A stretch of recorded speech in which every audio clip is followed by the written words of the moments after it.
तो बच्चों अब हम लोग बूस्टर क्लास की आखिरी टॉपिक पढ़ेंगे। दो टॉपिक समझ लीजिए पढ़ देंगे, एक चोक कुंडली, चोक क्वायल, ठीक है, और दूसरी पढ़ेंगे हम लोग केवल एक सामान्य तरीके से ट्रांसफार्मर से कैसे सवाल लगाते हैं ट्रांसफार्मर का, इसके बारे में सबसे सरल तरीका ट्रांसफार्मर का सवाल लगाने के लिए। और बाकी डिटेल तो ये सब टॉपिक मैं आपको बूस्टर में पढ़ाता ना, आप पढ़कर आते, कोई दिक्कत होती तो बताते। अगर आपको कोई दिक्कत है तो आप चोक कुंडली तो मैं डिटेल बता दे रहा हूँ, अभी छोटा सा है। ट्रांसफार्मर में अगर आपको कोई दिक्कत है या बीच में जनरेटर है, जनित्र है, डायनामो है, आपको इन सब में अगर कोई दिक्कत है तो आप हमको बताइएगा व्हाट्सएप पर या फिर कमेंट सेक्शन में डाल दीजिएगा। हम जो टॉपिक में आपको जहां दिक्कत होगी उसका एक सिंपल से वीडियो बनाकर डाल देंगे। आइए शुरुआत करते हैं चोक क्वायल की, चोक कुंडली की।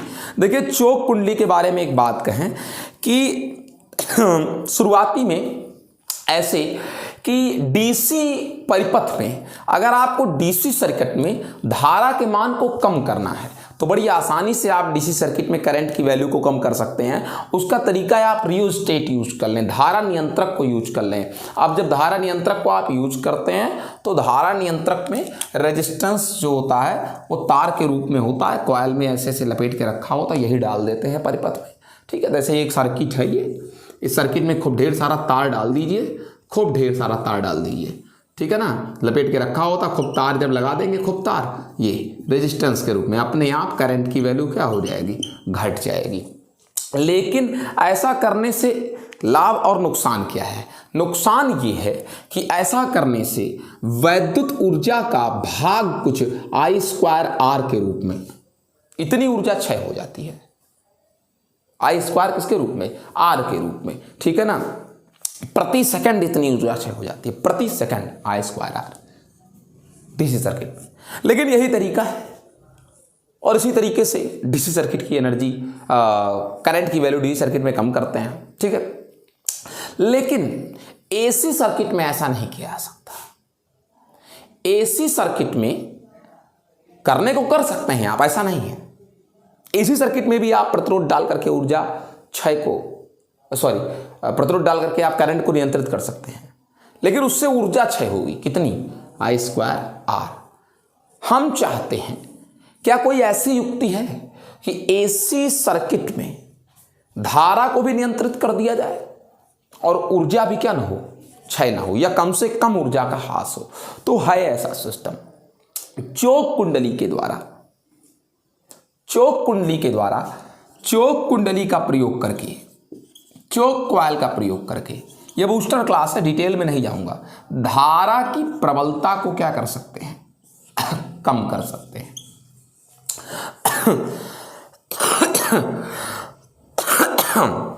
असल में चोक कुंडली में खास बात क्या होती है? चोक कुंडली एक कुंडली है जिसका प्रतिरोध नगण्य होता है, और प्रतिरोध को नगण्य करने के लिए हम चोक कुंडली के तार को मोटा कर देते हैं, ठीक है ना। और कई फेरों की कुंडली बना लेते हैं, और ये जो कई फेरों की कुंडली है ये लोहे के पटलित क्रोड के ऊपर बनाई जाती है। लोहे के पटलित किसके ऊपर बनाई जाती है? क्रोड के ऊपर बनाई जाती है। तो मोटे तार को लौह पटलित क्रोड के ऊपर लपेट करके, जैसे ये इसको आप मान लें लौह पटलित क्रोड है, ये कई सारी पत्तियों से बना है। ये ऐसे डायरेक्ट नहीं एक मुट्ठ लट्ठा निकाल के इसके ऊपर तार लपेट दे, ऐसा नहीं। पतली पतली पतली पतली पत्तियों को ऐसे आपस में एक दूसरे के ऊपर रख करके तब इसके ऊपर ऐसे लपेट के इसको क्या किया गया है, बनाया गया है, ठीक है। अब सबसे बड़ी बात क्या चीज है, सर क्यों इस तार को मोटा रख रहे हैं? मोटा करने से ही तो तार का प्रतिरोध क्या होगा, कम होगा, ठीक है। और उसके बाद प्रतिरोध लगभग शून्य हो गया। फिर क्या करते हैं कि खूब सारे फेरे बनाए हैं। क्यों बनाए सर? ताकि प्रेरकत्व उच्च हो जाए, बढ़ जाए, ठीक है ना। और जब प्रेरकत्व इसका बढ़ जाता है तो इस क्रोड को एक युक्ति से, तरीके से, या तो बाहर घसीट के या तो कहाँ घसीट करके अंदर डाल देते हैं। चाहे बाहर घसीट लेते हैं अथवा कहाँ डाल देते हैं, अंदर। बाहर घसीट लेने से अथवा अंदर डालने से क्या होता है कि जितना आप अंदर ले जाओगे इस किसको, क्रोड को, चुंबकीय शक्ति उतना बढ़ेगा। इस क्रोड को जितना अंदर ले जाओगे, और चुंबकीय शक्ति बढ़ने से प्रेरकत्व क्या होगा, बढ़ेगा। और प्रेरकत्व इस तरीके से, प्रेरकत्व यल बढ़ने से प्रतिबाधा क्या बढ़ जाएगी, जेड बराबर √r² plus omega square L square के अनुसार। एल बढ़ने से प्रतिबाधा बढ़ जाएगी, और जब प्रतिबाधा बढ़ जाएगी तो अपने आप परिपथ में धारा क्या हो जाएगी, घट जाएगी। फिर से सुन लीजिए, क्या चीज है चोक कुंडली? एक कुंडली है जो मोटे तार के द्वारा बनाई जाती है। इसके अंदर एक लौह पटलित क्रोड होता है। इस लौह पटलित क्रोड को इस कुंडली के अंदर डाल सकते हैं अथवा कहां निकाल सकते हैं, बाहर। तार मोटा क्यों रखे, ताकि तार के खुद का प्रतिरोध नगण्य रहे। फेरे क्यों बनाए, फेरे बनाने से क्या होता है, प्रेरकत्व तो बढ़ता है। क्रोड को अंदर डालोगे तो प्रेरकत्व ज्यादा बढ़ जाएगा, क्रोड को बाहर निकाल दोगे कुंडली से, प्रेरकत्व घट जाएगा।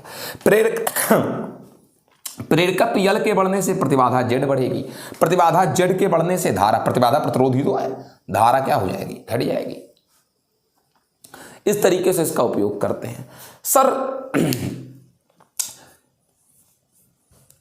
हम प्रतिरोध बॉक्स का प्रयोग करके या प्रतिरोध डाल करके भी तो धारा घटा सकते हैं, ऑफकोर्स कर सकते हैं, लेकिन तब IRMS² × R, इतनी ऊर्जा क्या हो जाएगी, क्षय हो जाएगी प्रति सेकंड। IRMS² × R, IRMS क्या है, प्रत्यावर्ती धारा है, और मल्टी R, इतनी ऊर्जा क्षय हो जाएगी प्रति सेकंड। ठीक है, तो हम चाहते हैं ऊर्जा ना क्षय हो, तो इसलिए हमने इस्तेमाल किया किसका, चोक कुंडली का। अब चूंकि चोक कुंडली का कुछ ना कुछ अपना प्रतिरोध होगा R, और ये प्रेरकत्व तो इसका है ही है, कितना, L, यानी ये सर्किट बन जाएगा कौन सा, हर कुंडली का कुछ ना कुछ तो प्रेरकत्व तो होता ही है L, और इन तारों का कुछ ना कुछ प्रतिरोध होगा R। LR क्या बन जाएगा, ये सर्किट बन जाएगा। ठीक है, अब LR सर्किट में आपको अच्छे से पता है क्या चीज कि औसत शक्ति क्षय, अध्ययन, इसको जरा सा गौर करिएगा आप, किस सर्किट के लिए, LR सर्किट के लिए औसत शक्ति क्षय कैसे कम से कम करेगा। आप जानते ही हैं LR सर्किट का औसत शक्ति क्षय VRMS, IRMS और मल्टी कास क्या होता है, फाई, और कास फाई बराबर R/√R² प्लस ओमेगा² L² होता है। तो औसत शक्ति क्षय डिपेंड करेगा कास किस पर, फाई पर, और R को आपने बेहद क्या कर दिया है, कम कर दिया है, और L को आपने बेहद क्या कर दिया है, बढ़ा दिया है। इस तरीके R बेहद कम और L बेहद ज्यादा हो गया, और जब L बेहद ज्यादा हो गया तो इस तरीके से जब ज्यादा ये चीज बेहद ज्यादा है तब तो कास फाई फिर बहुत ही कम हो गया। ये पहले से ही कम था, फिर इसके बेहद ज्यादा होने से व्युत्क्रमणपात का संबंध हो गया, ये बहुत ज्यादा हो गया। ये पहले से ही कम था, तब तो ये और भी कम हो गए, बहुत ही कम हो गए, बहुत कम हो गया कास फाई। और अगर कास फाई बहुत कम हो गया तो शक्ति क्षय भी बहुत ही क्या हो गई, कम हो गई। और हम यही चाहते थे, शक्ति क्षय बहुत कम हो गया, ऊर्जा बिल्कुल नहीं व्यय होगी, और हमारा एक लाभ भी बन गया। ऊर्जा क्षय नहीं हुई, शक्ति क्षय हुआ नहीं, और लाभ क्या हुआ कि यल बढ़ने से जेड भी बढ़ गया, और जेड बढ़ने से कौन घट गया, आई घट गया। इस तरीके चोक कुंडली का उपयोग करके इसी सर्किट का हम धारा को कम कर लेते हैं। हाँ, ये है कि व्यवहार में ऐसा नहीं होता, रियलिटी में कुछ ना कुछ प्रतिरोध तो होता ही है। तो कुछ ना कुछ प्रतिरोध है हर सर्किट में, तो कुछ ऊर्जा की क्षय हो। इन रियलिटी इस तार का भी कुछ ना कुछ प्रतिरोध है, तो कुछ ऊर्जा तो क्षय होनी ही होनी, ठीक है ना। और जो कुंडली है, कुंडली में शैथिल्य हानि शैथिल्यहानि के रूप में कुछ ऊर्जा व्यय हो जाती है। मैं आपको बताऊंगा हिस्टैरिसीस लॉस क्या चीज़ है। शैथिल्यहानि, hysteresis loss, English medium Hindi medium दोनों बच्चों को बताऊंगा। शैथिल्यहानि के रूप में कुछ ऊर्जा क्या हो जाती है, व्यय हो जाती है। ठीक है, कुछ ऊर्जा भंवर धारा के रूप में व्यय होती है। तो भंवर धारा क्या चीज़ है, हम डिटेल्ड क्लास में बता चुके हैं, रेगुलर क्लास में, बूस्टर क्लास में बताएंगे। तो भंवर धारा कम करने के लिए मैंने इसको पटलित कर लिया है, पटल वाइज बना लिया है, एक पटल, दूसरा पटल, तीसरा पटल, इस तरीके से कम करते हैं हम लोग। ठीक है ना। तो कुल मिलाकर के ये बात रही। तो घरों में जो हम लोग के ट्यूबलाइट्स, रेडियो हैं, इसमें भी हमारे प्रयोग किया जाता है। किसको बेटा, चौक कुंडली को, धारा के मान को नियंत्रित करने के लिए। इस तरीके से ये कुल आपका चौक कुंडली रहा। ये मोटी मोटा बात रही। अब आगे बढ़ते हैं।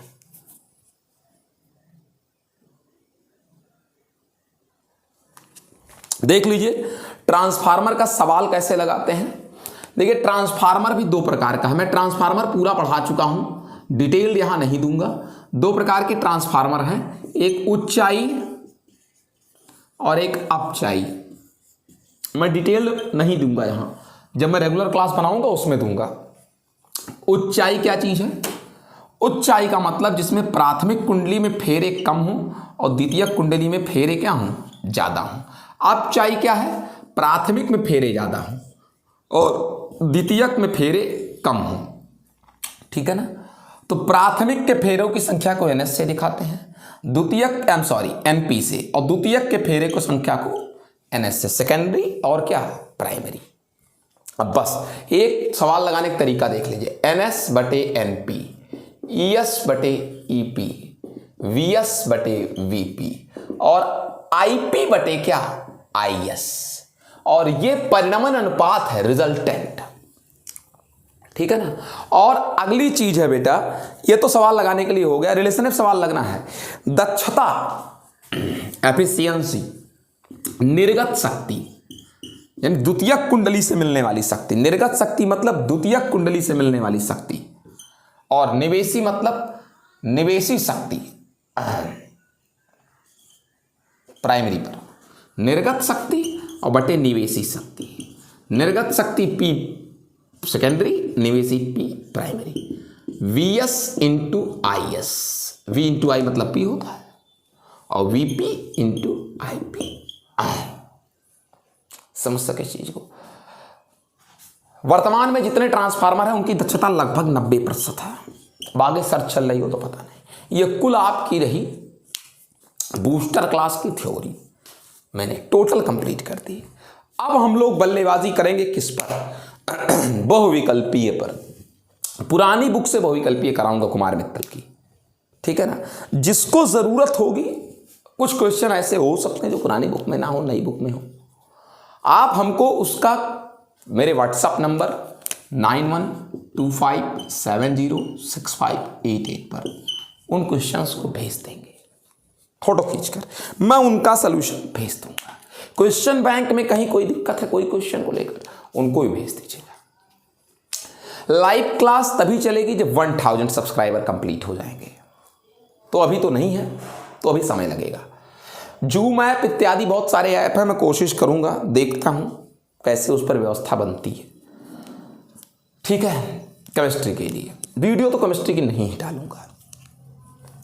अब बात करते हैं ऑप्शनल की। चलिए इस चैप्टर का ऑप्शनल शुरू करते हैं।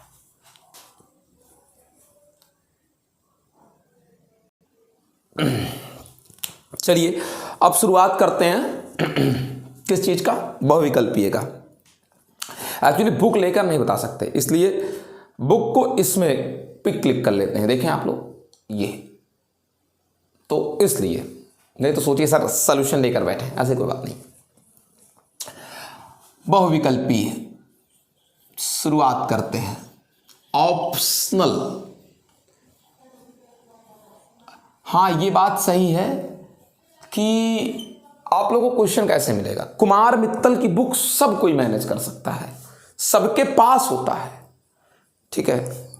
और जिसके पास नहीं है वो मेरे व्हाट्सएप नंबर पर SMS डाले, उसको बुक में भेज दूंगा। आइए, कह रहा एक आयताकार कुंडली ABCD चित्रानुसार कोणीय वेग से वामावर्त दिशा में क्या करती है, घूमती है।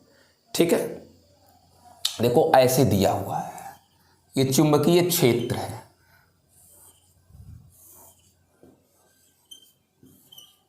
ठीक है। एक कुंडली इसमें है, ऐसे दिया हुआ है बुक में आपके।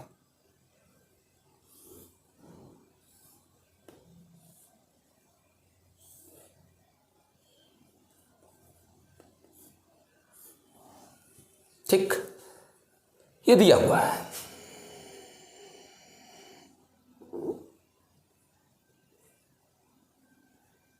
ये कह रहा है वामावर्त घूमती है, ये ऐसे ऐसे घूम रही कुंडली, वामावर्त घूम रही है। कह रहा है कुंडली की घूर्णन अक्ष तथा चुंबकीय क्षेत्र दोनों क्षैतिज है। चुंबकीय क्षेत्र तो आप देख ही रहे हो, क्षैतिज है ये, और कुंडली ये जो इसमें घूमेगी ऐसे, घूर्णन अक्ष, उसका घूर्णन अक्ष यही है जिसके चारों ओर क्या कर रही है, घूम रही है। कह रहा है कुंडली के सिरों के बीच, ये सिरे हैं, इसके बीच ई कब क्या होगा, मैक्स होगा। कब, देखो बहुत स्पष्ट बात है कि ई कब मैक्स होगा, ठीक है। आप जानते हैं ई बराबर होता है E0 साइन ओमेगा टी। जब ये मैक्स होगा तो ई भी क्या होगा, मैक्स होगा। ये मैक्स कब होगा, इसका महत्तम मान होता है, ये मैक्स, इसकी महत्तम वैल्यू होती है +1, और वो तब होती है जब साइन होता है कितना, 90। साइन 90 कब होगा, जब देखो यही है घूमने वाला, ये जब ये ऐसे हो जाए इस तरीके, तो तल पर खींचा गया लंब कहाँ की ओर, ऊपर की ओर, और क्षेत्र आप देख ही रहे इधर, दोनों के बीच कोण कितना अंश हो जाएगा, 90 अंश। तल पर खींचा गया क्या लंब कहाँ की ओर, ऊपर की ओर, और क्षेत्र इधर है, कोण कितना अंश हो जाएगा, 90 अंश। यानी जब कुंडली का तल तल क्षैतिज हो जाए तो तल पर खींचा गया लंब क्षेत्र से कितना कोण बनाएगा, 90 अंश। यही सही है, यानी ऑप्शन नंबर क्या, सी। जब तल समांतर हो जाए किसके, क्षेत्र के, तो तल पर खींचा गया जो कौन है, लंब है, यानी यन कौन कैप, वो किससे, बी वेक्टर से कितना अंश बनाएगा, 90 अंश। यानी ऑप्शन नंबर कौन सा सही है, सी सही है। ठीक, अगला प्रश्न है, तार की एक कुंडली को बाह्य चुंबकीय क्षेत्र में क्षेत्र के लंबवत एक क्षैतिज अक्ष के परितः घुमाया जाता है, कुंडली में प्रेरित धारा की दिशा बदलती है। बहुत स्पष्ट बात है, क्या चीज, तार की एक कुंडली को बाह्य चुंबकीय क्षेत्र में क्षेत्र के लंबवत एक क्षैतिज अक्ष के परितः, यही मान लो तार की एक कुंडली है, क्षेत्र में रखा है, ये इसका क्षैतिज अक्ष है, ऐसे जिसके पर ये रख दिया, ऐसे घूमेगा नहीं, ऐसे इसका क्षैतिज अक्ष, जब ये घूमेगा ऐसे ऐसे तो यहीं से एक इसका क्षैतिज अक्ष जाएगा, क्षैतिज अक्ष के परितः घुमाया जा रहा है। कह रहा है धारा की दिशा कब बदल जाएगी, तो आपको पता है ये कि प्रत्यावर्ती धारा, अल्टरनेटिंग करंट की जो दिशा होती है, डायरेक्शन होती है, हाफ साइकिल के बाद बदल जाती है, आधी साइकिल के बाद। ऑप्शन नंबर है बी, प्रति आधा घूर्णन के बाद।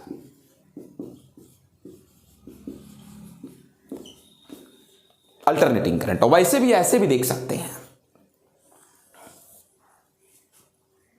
पहले आधे चक्र में धारा बढ़ती है और घटती है, एक आधे चक्र में एक दिशा में, फिर अगले आधे चक्र में धारा बढ़ती है फिर देखो ये देखो, बढ़ती है फिर घटती है, लेकिन दिशा बदल जाती है। अगर पहले आधे चक्र में इधर तो अगले आधे चक्र में इधर। ऑप्शन नंबर बी, प्रति आधे चक्र के बाद। अब देखिए अगला प्रश्न,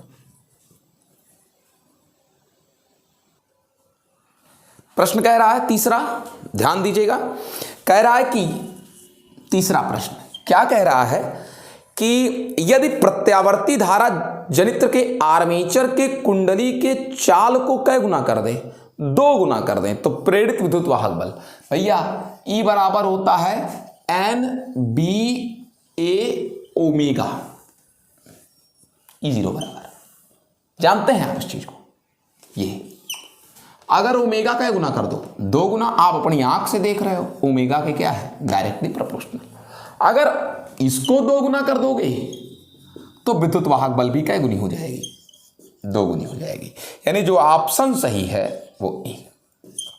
चौथा प्रश्न देखिए, अगला प्रश्न कह रहा है यदि वोल्ट मीटर द्वारा नापी जाने वाली प्रत्यावर्ती धारा के मेंस का विभव 200 वोल्ट प्राप्त किया जाता है। वोल्ट मीटर प्रत्यावर्ती वोल्टेज को 200 वोल्ट नापती है।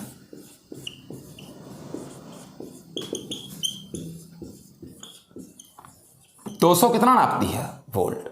तो कह रहा है VRMS वैल्यू, आपको अच्छे से पता होना चाहिए कि वोल्ट मीटर VRMS को ही मेजर करती है बेटा। यानी ऑप्शन नंबर कौन सा सही है, सी सही है। अगला प्रश्न है चौथा, कह रहा है सॉरी बेटा 5वां प्रश्न है। क्या कह रहा है, प्रत्यावर्ती धारा का वर्गमाध्य मूल मान शिखर मान का कितना गुना होता है। शिखर मान का VRMS शिखर मान का 1/√2 गुना होता है। ऑप्शन नंबर सी सही है। अगला पूछ रहा है प्रत्यावर्ती धारा परिपथ में अमीटर का पाठ्यांक 5 एम्पियर है। अमीटर का पाठ्यांक कितना एम्पियर है बेटा, 5 एम्पियर है। ठीक है, तो अमीटर का पाठ्यांक 5 एम्पियर है। असल में ये IRMS है, ठीक है ना। फिर कह रहा है कि अधिकतम मान क्या होगा, कौन सा मान बेटा, अधिकतम मान क्या चीज होगा। तो आपको अच्छे से पता होना चाहिए IRMS I0 रूट कितना होता है, 2 होता है, वो 5 एम्पियर है। IRMS यही होता है। तो I0 कितना होगा, 5√2 एम्पियर। ये हो गया आपका ऑप्शन नंबर कौन सा बेटा, ये हो गया option number C, question number किसका, 6 का। अब देखते हैं क्वेश्चन नंबर क्या, 7। देखिए क्वेश्चन नंबर 7 क्या कह रहा है, किसी प्रत्यावर्ती धारा का शिखर मान 5√2 एम्पियर है। शिखर मान 5√2 एम्पियर है, बहुत बेहतर है। कह रहा है कि धारा का वर्गमाध्य मूल मान, तो शिखर मान को ही √2 से डिवाइड कर दो, तो ये हो जाता है IRMS value 5 ampere. Option number है ए। क्वेश्चन नंबर 8 देखिए, प्रत्यावर्ती वोल्टेज V बराबर 200 sin 50 पाई टी में वोल्टेज का वर्ग माध्य मूल मान। बेटा 200 sin of 50 pi T volt, it is set by your question alternating voltage. कह रहा है कि वर्ग माध्य मूल मान IRMS, आई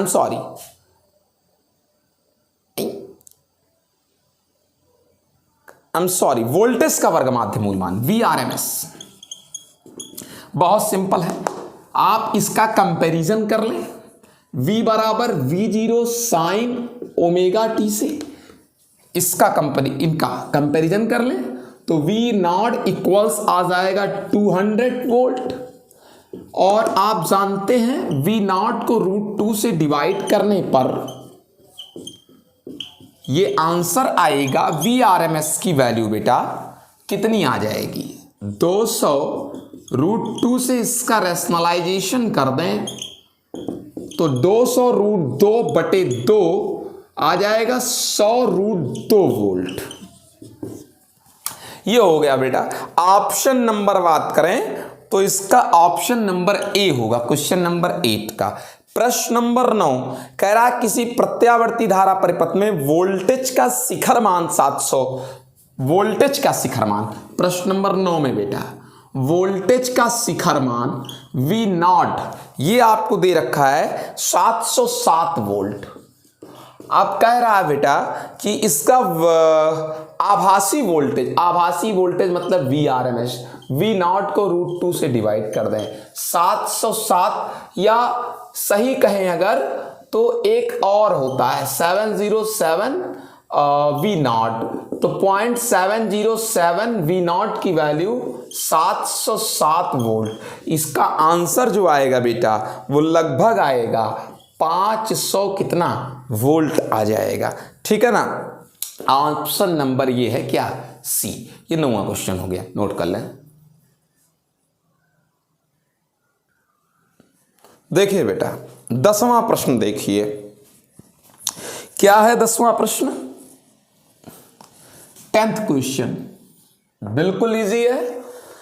कह रहा है प्रत्यावर्ती धारा I बराबर I1 cos ω2 plus I2 sin ω2, I बराबर I1 cos ω t plus I2 sin ω t।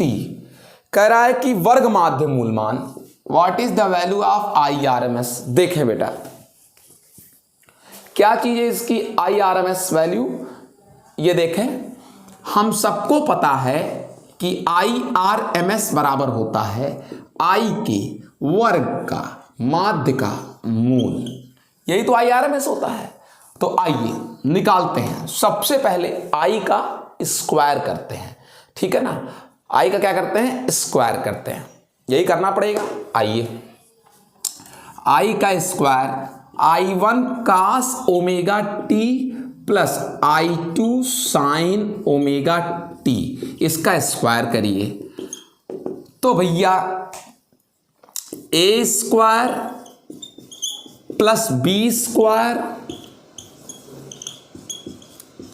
Plus भाई a प्लस b का whole square, a square plus b square plus 2ab की जगह रख दिया। I स्क्वायर बराबर I1 square cos square omega T, I2 square sine square omega T plus बेटा I1 I2 को बाहर कर दो and now 2 cos theta into sine theta, 2 cos theta into sine theta. आपको पता होना चाहिए this is the formula of sine 2 theta.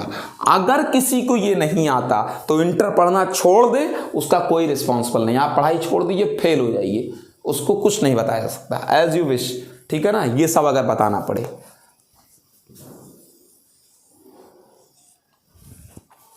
I square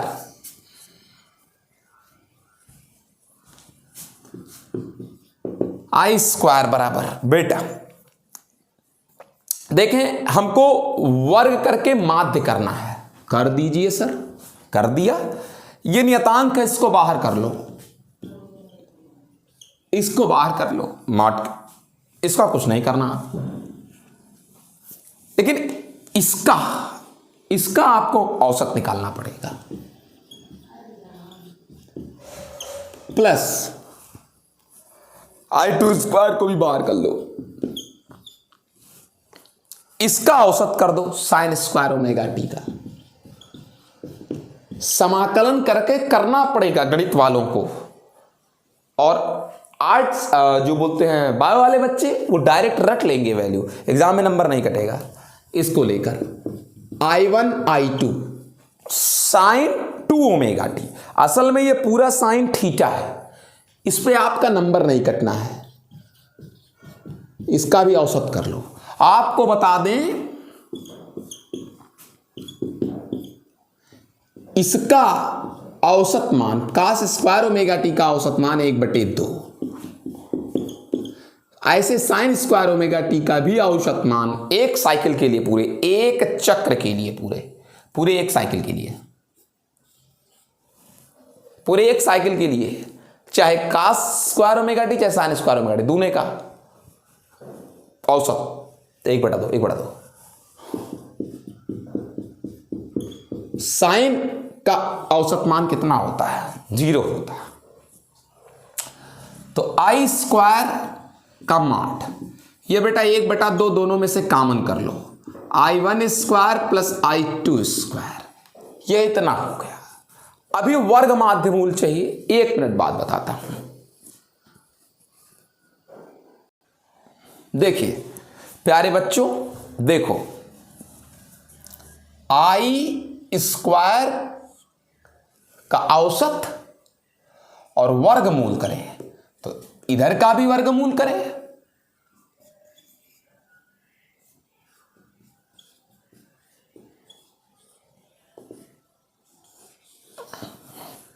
यही है IRMS बच्चा, 1/√2 और ये है I1 square I2 square cube whole power. Root का मतलब कह सकते हैं होल पावर 1/2। इस प्रकार से ये आपका ऑप्शन नंबर रहा सी। अब देखिए बच्चा, 11वां प्रश्न कह रहा है किसी धारामापी के पैमाने पर अंकित खाने बराबर दूरी पर नहीं है, इस धारामापी द्वारा नापी जा सकती है। कोई धारामापी है, उसके पैमाने पर जो खाने हैं ये खानों की दूरियां बराबर नहीं है भैया। कह रहा आप इससे कौन सा करंट नाप सकते हैं, AC DC की केवल AC केवल DC की दोनों, सब कुछ नाप सकते हैं, AC भी और DC भी। क्यों? क्योंकि हम जानते हैं फाई अनुक्रमानुपाती I अनुक्रमानुपाती V। हम विच्छेद देखकर I और क्या बताते हैं V, वो हम सेट कर लेंगे अपने हिसाब से, तो दोनों बता सकते हैं। ऑप्शन नंबर सी सही है। 12वां प्रश्न देखिए, हम विक्षेप देख करके I और क्या डिसाइड करेंगे V। हम अंकित नहीं है तो अंकित करने का तरीका खोज लेंगे, ज्यादा इससे ज्यादा ना जानो। अब अगला देखिए, कह रहा है कौन सा कथन असत्य है, धारावाही चालक में उत्पन्न ऊष्मा निर्भर करती है। देखिए कह रहा उत्पन्न ऊष्मा, मैं तो जानता हूं H बराबर I² R×T, I पर भी डिपेंड करती है, R पर भी डिपेंड करती है और क्या भी डिपेंड करती है, T पर भी डिपेंड करती है। धारा प्रवाह के समय पर ऑफकोर्स डिपेंड करती है ऊष्मा। तो कह रहा कौन सा कथन असत्य है, असत्य कौन सा है, कह रहा धारा की प्रकृति पर, यही असत्य है। I पर डिपेंड करती है, R पर डिपेंड करती है, T पर, कौन सा असत्य है? तो तुम्हारे ऑप्शन के अनुसार ऑप्शन नंबर डी, AC व DC की प्रकृति पर नहीं डिपेंड करती। समझ गए बच्चा? ये आप नोट कर लें, ठीक है। अब अगला प्रश्न देखते हैं, आप नोट करिए।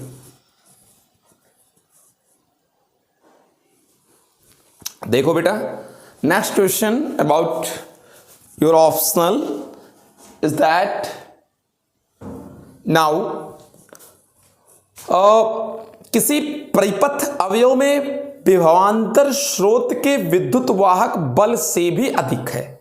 आप जानते हैं, कह रहा है कि जितना आपने इनपुट दिया है E, उससे भी ज्यादा आपको, जितना इनपुट है उससे भी ज्यादा आपको आउटपुट मिल रहा है। तो ये LCR में होता है, LCR में होता है अनुनाद की स्थिति में, या LCR में ऐसा पाया जाता है बेटा।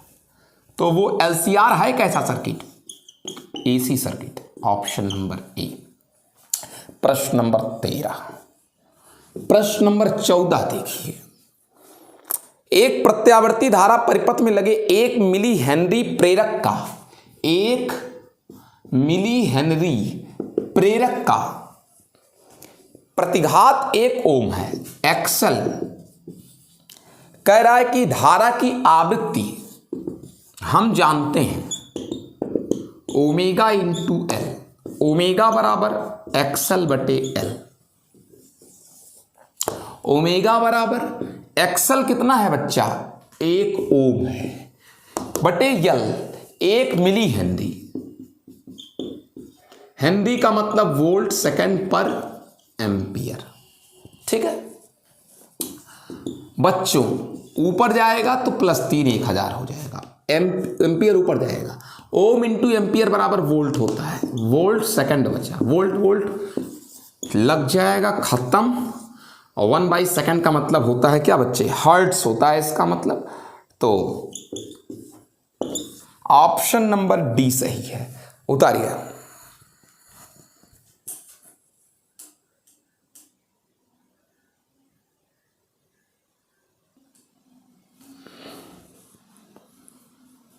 देखें 15वां प्रश्न है, एक कुंडली की प्रेरण प्रतिघात 1000 ओम है। 15वां, प्रेरण प्रतिघात 1000 ओम।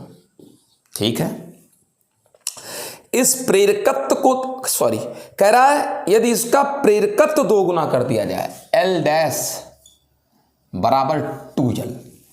प्रेरकत्व, पहले के प्रेरकत्व हो गया 2 गुना, तो कह रहा है कि आवृत्ति भी 2 गुनी कर दी जाए। शाबाश, हमें क्या फर्क पड़ता है, कर दीजिए। कह रहा है प्रेरण प्रतिघात कितना होगा, एक्सल नया कितना होगा। हम जानते हैं एक्सल बराबर omega into L, XL dash बराबर ओमेगा डैश इंटू क्या, एल डैश। एक्सल डैश ही हमसे पूछा है बेटा, पुराना तरीका है हमारा, omega dash L dash, omega L XL dash बटे XL, omega dash 2 omega, L dash 2L, omega L cut जाएगा। एक्सल डैश 2 दुनाई 4 मल्टी एक्सल, हम जानता हूं एक्सल बराबर 1000 ओम। आंसर आएगा इसका बच्चा 4000 ओम। ऑप्शन नंबर है ये बेटा सी। अगला प्रश्न सी, 16वां प्रश्न, एक प्रत्यावर्ती परिपथ में लगे संधारित्र का प्रतिघात 10 ओम है। बहुत अच्छी बात है, बहुत अच्छी बात है। कह रहा है यदि प्रत्यावर्ती धारा की आवृत्ति 2 गुनी कर दी जाए। अब भैया लो, आवृत्ति कै गुनी कर दी, 2 गुनी कर दी जाए, तो कह रहा है प्रतिघात हो जाएगा। महाराज प्रतिघात कितना हो जाएगा, चलिए हम जानते हैं एक्सल बराबर ओमेगा एल, एक्सल डैश बराबर ओमेगा डैश इंटू यल, इसमें कोई परिवर्तन नहीं है। एक्सल डैश को एक्सल से क्या कर दो, डिवाइड कर दो, तो ओमेगा डैश यल को ओमेगा से डिवाइड कर दो महाराज, और ओमेगा एल, एक्सल की value omega L, L cut जाएगा। देख लीजिए जो भी आंसर आना होगा आएगा ये एक्सल डैश भैया। तो अब I am sorry, question number कितना है, 16। संधारित्र का कह रहा है प्रतिघात 10 ओम है। संधारित्र का प्रतिघात 10 ओम है, मतलब एक्सल नहीं बेटा, ये एक्सी होगा। ठीक है ना, एक्ससी होगा, ये एक्ससी होगा, सी सी, और एक्सी बराबर होता है 1/ओमेगा सी।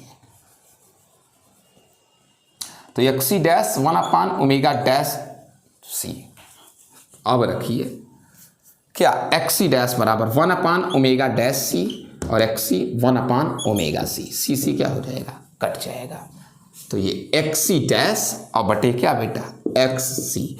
ओमेगा ऊपर चला जाएगा और ओमेगा डैश नीचे आ जाएगा। Omega omega omega dash 2 omega, चूंकि आवृत्ति को आपने 2 गुना कर दिया था, कट जाएगा। एक्स सी डैश बराबर एक्स सी इधर चला जाएगा बटे 2, 10 ओम बटे 2, कट के कितना आ जाएगा, एक्स सी डैश 5 ओम।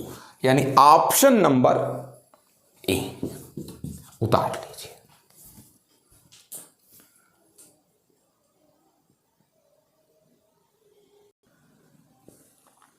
अगला प्रश्न है बेटा 17वां 17th।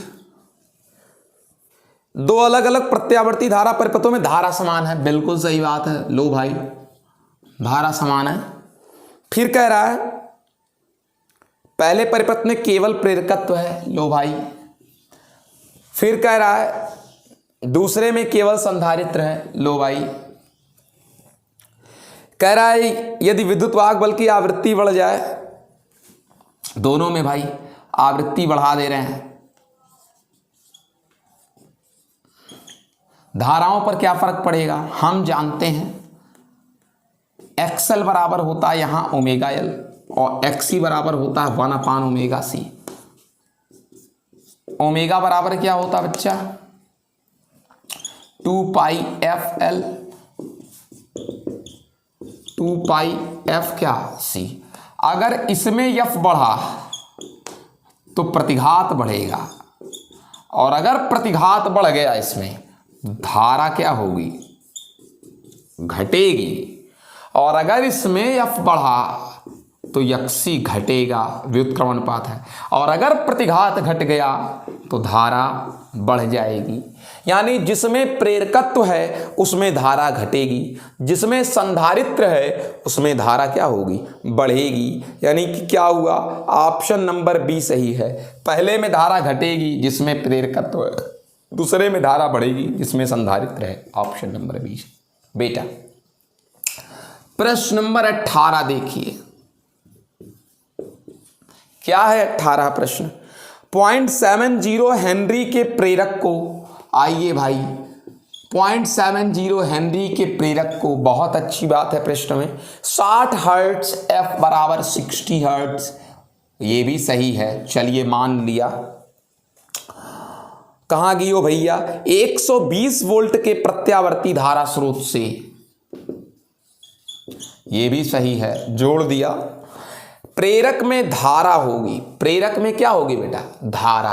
हम जानते हैं I बराबर V अपान क्या होगी बच्चा, देखिए इस प्रश्न को ध्यान से देखिए जरा सा। I बराबर V अपान एक्सएल।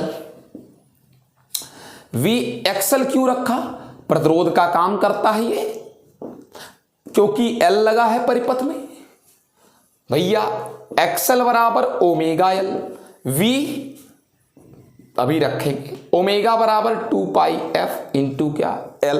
आगे देखिए बेटा 120 वोल्ट, बहुत अच्छी बात है, 2 से 2 पाई से 22/7, एफ से कितना बच्चा 60 हर्ट्स मतलब 1 सेकेंड, एल बच्चा 0.70। अब रही बात हेनरी की, हेनरी का मतलब अभी ही लिख दे रहे हैं, अभी सॉल्व कर देते हैं हेनरी का मतलब। अभी देख लो 60 दूना 120, ये तो कट जाएगा भाई, ये देख लो ये आ जाएगा 0.10, बहुत अच्छी बात है, आ गया। अब देख लीजिए आई बराबर जो आंसर आएगा, देखिए बेटा ऊपर 1 बचा और नीचे बचा 22 गुणे 0.1 मल्टी वोल्ट पर सेकंड, नीचे 1/सेकंड है भैया। और हेनरी का मतलब वोल्ट सेकंड एम्पियर होता है, सेकंड सेकंड कट जाएगा, वोल्ट वोल्ट कट जाएगा, एम्पियर कहाँ चला जाएगा ऊपर, और भाग करने पर जो आंसर आ जाएगा बेटा वो 0.455 एम्पियर, ये ऊपर चला जाएगा। ऑप्शन नंबर क्या सही है बालक, सी सही है, कॉपी कर लीजिए आप।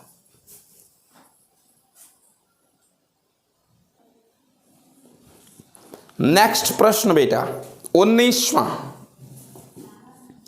क्या है इस प्रश्न में, देखिए 20 वोल्ट का प्रत्यावर्ती धारा स्रोत, हम सिर्फ इतना जानते हैं टोटल का वोल्ट 20 वोल्ट, ये सोर्स है ठीक। एलआर श्रेणी परिपथ के सिरों पर लगाया गया, एलआर श्रेणी, एल आर, यही है ये, ठीक है ना, आर एल सिरों पर लगाया गया है। यहां वोल्टेज वी आर और यहां वोल्टेज वी एल, ठीक है। कह क्या रहा है, आर के सिरों के बीच विभवांतर 12 वोल्ट, कह रहा है एल के सिरों के बीच विभवांतर हम स्पष्ट जानते हैं, आप भी जानते हैं, वी स्क्वायर बराबर V R square V L square. आपको यल के सिरों पर चाहिए V square minus V R square, 20 भी संयम 400 वोल्ट का स्क्वायर और 12 पर संयम 144 वोल्ट का स्क्वायर, कुल मिला के 256 वोल्ट का स्क्वायर। वी एल बराबर √256 वोल्ट का स्क्वायर, 16 वोल्ट।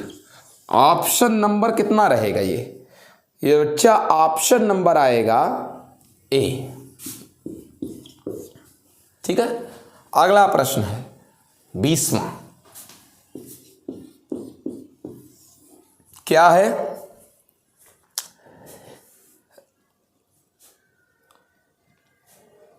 बहुत सीधा सा प्रश्न है, 1 मिनट बाद इतना उतार लीजिए तब फिर देखो बेटा। प्रश्न नंबर 20, अंतिम प्रश्न इस वीडियो का। अब नेक्स्ट वीडियो में हम लोग देखेंगे क्या है बेटा। कह रहा है प्रत्यावर्ती धारा स्रोत V बराबर 100 cos 100t। हाँ ठीक है, अच्छी बात है। फिर क्या कह रहा है 10 ओम का प्रतिरोध R बराबर 10 ओम, ये भी अच्छी बात है। फिर बेटा 100 मिली हेनरी का एक प्रेरकत्व L बराबर 100 मिली हेनरी हो गया। कहाँ गया, हाँ ठीक है। श्रेणी क्रम करा परिपथ में प्रवाहित धारा आरोपित विभवांतर में कलांतर। प्रवाहित धारा आरोपित विभवांतर में कलांतर, हम जानते हैं परिपथ कैसा सर्किट है, LR सर्किट है। LR सर्किट में हम एक चीज स्पष्ट तौर पर जानते हैं, कलांतर tan फाई बराबर, tan फाई बराबर होता है XL अपान क्या बेटा R। इतना तो आपको सूत्र याद रखना पड़ेगा, XL बराबर ओमेगा L अपान क्या बेटा R। अब ओमेगा ओमेगा का मतलब क्या होता है, जरा से ही तुलना कर लीजिए। ये V बराबर V0 cos ओमेगा t। अब ओमेगा बराबर देख लीजिए कितना 100, बहुत अच्छी बात है। 1/सेकंड, बहुत अच्छी बात है। L बराबर कितना 100 मिली, मिली का मतलब 10 की घाते -3, हेनरी का मतलब वोल्ट सेकंड एम्पियर, और बटे क्या बच्चा R बचा हुआ है, R बचा हुआ है। कहाँ है R, कहाँ है R, तो R कहाँ गया भैया, कहीं ना कहीं ये दिया है 10 ओम, 10 ओम R, सेकंड से सेकंड कट जाएगा, ठीक है। और महाराज tan फाई देखने में तो ये लग रहा है मैंने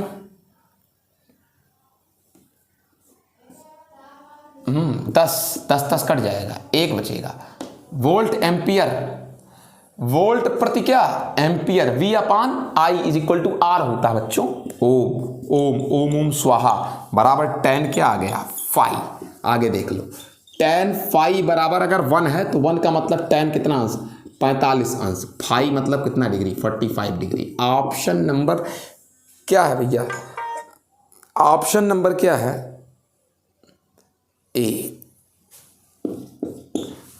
बस बेटा अब हम लोग नेक्स्ट क्वेश्चन से 20 नंबर के बाद से अगले वीडियो में देखेंगे। आज कंटिन्यूअस आप लोग की 3 वीडियो बन गई। आप अपना टारगेट कुछ समझ लीजिए, उसको करते रहिए, पढ़ते रहिए। आप लोग आराम से मिलते हैं नेक्स्ट वीडियो में। Okay bye bye.